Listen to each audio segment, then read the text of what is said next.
झुंझुनू जिले में और झुंझुनू शहर में वक्फ बोर्ड की ज़मीन पर कब्जा करने वालों हो जाओ सावधान। वक्फ बोर्ड की ज़मीन है अल्लाह की अमानत, इसको खरीदने और बेचने का नहीं है किसी को अधिकार। जो कब्जा करके बैठे हैं वक्फ बोर्ड की ज़मीन पर, उन पर की जाएगी जल्द ही कानूनी कार्रवाई और वक्फ बोर्ड की ज़मीन को कब्जाधारियों से करवाया जाएगा मुक्त। जी हाँ, हम आपको बता दें कि ये बातें हम नहीं बल्कि वक्फ बोर्ड के प्रदेश अध्यक्ष खानू खान बुधवाली कह रहे हैं, जो एक दिन के दौरे पर रविवार को झुंझुनू पहुंचे और झुंझुनू में मीडिया से बातचीत करते हुए उन्होंने कहा कि वक्फ बोर्ड की ज़मीन पर जो झुंझुनू शहर और झुंझुनू जिले भर में अतिक्रमणकारी कब्जा करके बैठे हैं और वक्फ बोर्ड की ज़मीनों को खरीदो फरोख्त करके बैठे हैं या फिर वक्फ बोर्ड की ज़मीन पर मकान बनाकर रह रहे हैं, उन पर जल्द ही कानूनी कार्रवाई की जाएगी अगर वो ये शर्तें नहीं मानते हैं।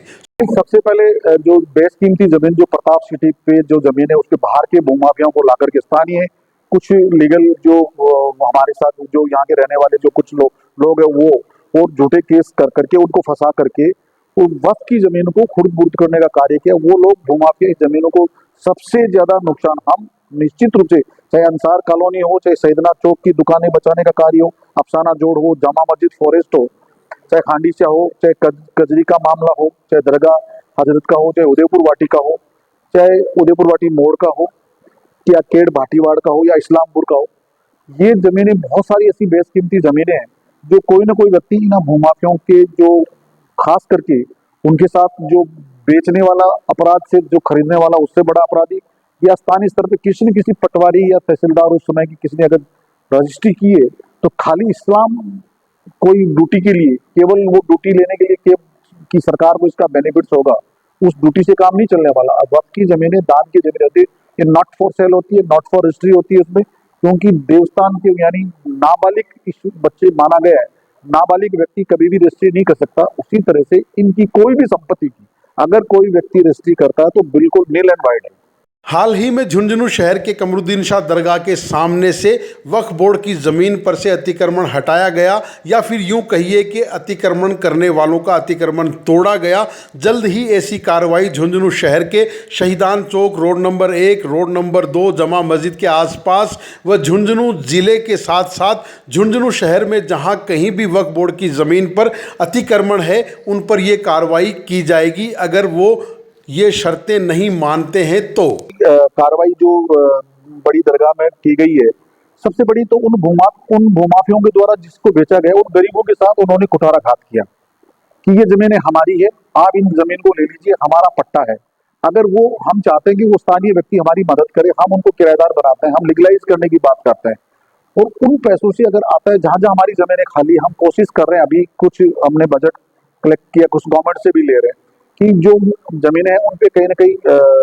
निशानदेही, ये पत्थर गड़ी और कुछ बोर्ड्स लगाने का हमारे जिलाध्यक्षों को भी और अलग अलग एरियाज के जो अधिकारी है, माइनॉरिटी जो डिपार्टमेंट के जो अधिकारी है उनको भी कहा गया है कि इन जमीनों को चिन्हित करके तहसीलदार के द्वारा उस जमीनों पे अपने पत्थरगड़ी करवाई जाए और उस पर निशानदेही करवाई जाए। खानू खान बुधवाली ने कहा कि झुंझुनू शहर की मक्का मस्जिद के सामने जो दुकानों का निर्माण किया गया है, जो अधूरा पड़ा हुआ है उन पर, और दरगाह कमरुद्दीन शाह के सामने जो करीब 300 प्लॉट हैं जिन पर अतिक्रमण करके लोगों ने बड़े बड़े मंजिल के मकान बना के बैठ गए हैं कब्जा करके, उन पर जल्द ही कोर्ट के जरिए कानूनी कार्रवाई की जाएगी अगर वो वक्फ बोर्ड की ये शर्तें नहीं मानते हैं। अगर शर्तें मानते हैं तो वक्फ बोर्ड उनके साथ बातचीत करने के लिए तैयार है। खैर उसमें सबसे बड़ी जो वहाँ करीबन 300 से 400 प्लॉट जो जमीनें की गई है, वहाँ की कार्रवाई भी हाई को हम नहीं कर रहे हैं।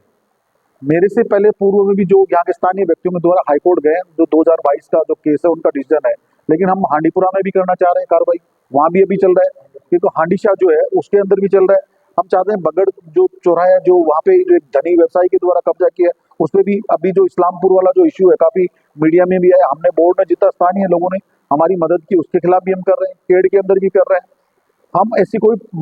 जो गोंगिया बड़ की जो जमीन है, हम पर्टिकुलर एक जमीन नहीं, हम चाहते हैं हर जमीनों पे जो भूमाफिया जो जमीनों पे कब्जा करके बैठे हैं, निश्चित रूप से इन जमीनों पे कार्रवाई होनी चाहिए जिसका फायदा यहाँ की आम आवाम को मिले, जहाँ हॉस्टल बने, गेस्ट हाउस बने या स्कूल बने, हॉस्पिटल्स बने। जैसे हमने अभी प्रतापगढ़ के अंदर स्कूल भी दिए, हमने भीलवाड़ा के अंदर हमने हॉस्पिटल बनाई है, हमने झालावाड़ के अंदर स्कूल और हॉस्पिटल के लिए लैंड सभी दी है। जहाँ जहाँ जो लोग अपने स्थानीय स्तर पे करते हैं, हम उनके निश्चित रूप से लैंड प्रोवाइड करवाते हैं और सरकार भी पैसा देती है और वहाँ के स्थानीय व्यक्ति भी इसमें एक्टिव जो होते हैं, वहाँ कुछ न कुछ मोमेंट होता है जब कोचिंग इंस्टीट्यूट वगैरह चलाई जाती है। तो अभी निश्चित रूप से ये हाईकोर्ट का कंटेम्प्ट है, ये लोकल प्रशासन आज नहीं तो कल जहां जहां कोर्ट्स का कंटेम्प्ट होगा, निश्चित रूप से हाई कोर्ट की पालना करनी पड़ेगी। ये तो मेरे कार्यकाल से पहले का डिसीजन है, जो उस बंदिश में यहाँ का लोकल प्रशासन हो चाहे मैं हो, उस पर जो हमारे सम्मानीय न्यायालय का जो आदेश है उसकी पालना में बंधे हुए, तो निश्चित रूप से यहाँ के प्रशासन को उस आदेश की पालना करनी पड़ेगी।